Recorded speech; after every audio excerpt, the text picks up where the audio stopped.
الرحمن الرحيم والصلاة والسلام على رسول الله. Assalamu alaikum, bonjour, votre professeur Hafedania de la faculté des sciences juridiques, économiques et sociales de Mohammedia, du département économie et gestion. Cette vidéo est destinée aux étudiants S2 du semestre du module Management 2 et spécifiquement groupe 7 et 8.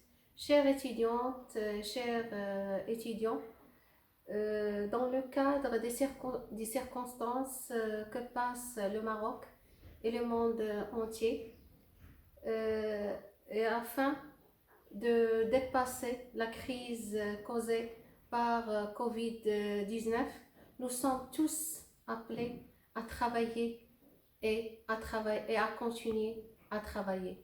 Chères étudiantes et chers étudiants, enseigner à distance ne remplace jamais les cours ou les séances présentielles, ni les efforts que vous fournissez. Tout d'abord, je voulais vous dire qu'il faut consulter le site de la faculté dans l'espace e-learning où vous allez trouver des supports électroniques que j'ai mis à votre disposition. Aussi, j'ai ouvert une classe room dont les liens et le mot de passe sont sur l'espace e-learning déjà signalé. N'hésitez pas de s'y inscrire. Nous avons déjà terminé sur le chapitre 1 qui est porté sur deux sections principales. La première sur les théories fondatrices et la deuxième sur les théories contextuelles. Les théories fondatrices, bien sûr, nous avons vu Taylor, Ford et Fayol, et le courant des relations humaines, la théorie des facteurs de Herzberg, la pyramide de Maslow, Mayo et ainsi de suite. Et pour les théories contextuelles, nous avons vu la théorie de Chandler, de Woodward, la théorie des coûts de transaction avec Coase et Williamson, ainsi la théorie de Aoki et Ono, la théorie japonaise. Et nous avons vu aussi une autre théorie qui fait la différence entre la firme américaine et la firme japonaise.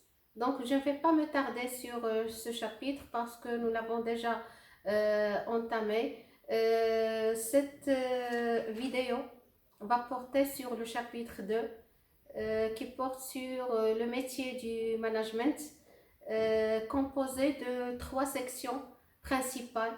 La première section, c'est la différence entre un manager, gestionnaire et leader. La deuxième section porte sur les rôles du manager et la troisième sur les variantes du manager. Ainsi, le métier du manager se construit en 6 mots-clés. Le premier, c'est le recadrage de la situation avec focalisation sur la finalité. Le deuxième, c'est sur le pilotage. Le troisième, c'est trouver solutions innovantes, bien sûr. La quatrième, c'est gérer, c'est-à-dire tracer les chemins et mobiliser les moyens. Et se mettre la cinquième, c'est se mettre en action, c'est-à-dire la réalisation. Et enfin, c'est la réalisation de la performance, c'est-à-dire la finalité. Ainsi se ferme la boucle du métier du management. Et on va passer à la pyramide du pouvoir. Donc la pyramide du pouvoir, il faut voir le diapo 37 du support mis à votre disposition, daté du 17 mars. Le leader se trouve en haut de la pyramide.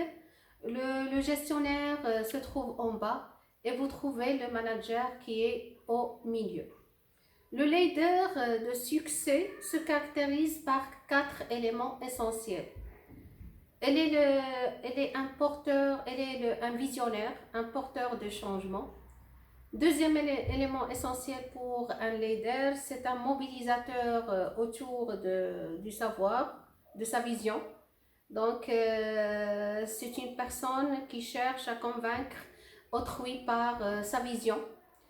Et vous avez le troisième élément, c'est que un leader, c'est un bon communicateur avec son espace de travail. Le quatrième élément, c'est qu'il fait son auto-évaluation.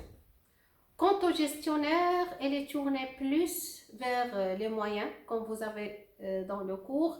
Et pour, bien sûr, un manager, elle est tournée vers les fins, c'est-à-dire il doit innover pour arriver à ses objectifs. Donc, pour plus de détails, je vais vous présenter une comparaison entre un manager et un leader. Un manager, il a une orientation tâche, tandis qu'un leader, il a une orientation personnelle.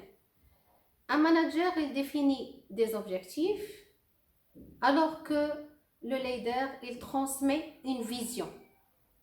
Un manager organise le travail et un leader, au contraire, il favorise l'auto-organisation. Un manager, il fait recruter des collaborateurs, alors qu'un leader, il forme une équipe de partenaires. Un manager, il dirige en expliquant, et pour un leader, il conduit en enthousiasmant. Un manager, il contrôle et corrige les écarts avec une certaine réactivité. Pour un leader, il a un comportement incitatif, il fait l'autocontrôle, il fait à l'encontre d'un manager qui fait une action réactive. Un leader, il est proactif. Pour un manager, il fonctionne par le relationnel. Le leader, il fonctionne par l'émotionnel. Et pour un manager, il agit dans une sphère d'influence, alors que le leader, il agit au-delà de sa sphère d'influence. Pour un manager aussi, il maintient le système en place, alors qu'un leader, il renouvelle le système en dépassant l'organisation en place. Pour un manager, il vise à court terme et les objectifs annuels. C'est-à-dire, il a une vision à court terme et à moyen terme. Pour le leader, il a une vision à long terme et un horizon plus large. Et enfin, en termes de légitimité, le manager, il a une légitimité institutionnelle et pour le leader, il a une légitimité charismatique. Passons à la comparaison selon 2 critères essentiels, le comportement et la compétence. Pour un gestionnaire, son comportement, c'est mettre en évidence la solution d'un problème qui par construction se trouve dans l'énoncé. C'est-à-dire, il doit respecter les règles, il doit travailler dans un espace des moyens qu'il a. Pour un manager, son comportement, c'est trouver une solution qui n'est pas forcément contenue dans les données du problème, c'est-à-dire au-delà des moyens qu'il a, et parfois même découvrir le problème par l'anticipation. C'est ce qu'on a déjà dit, il a un esprit innovatrice. En termes de compétences, gérer ou un gestionnaire pour gérer, c'est-à-dire il doit être capable d'optimiser dans le cadre de contraintes. Dans son cadre, il travaille dans son cadre et ses moyens qu'il a.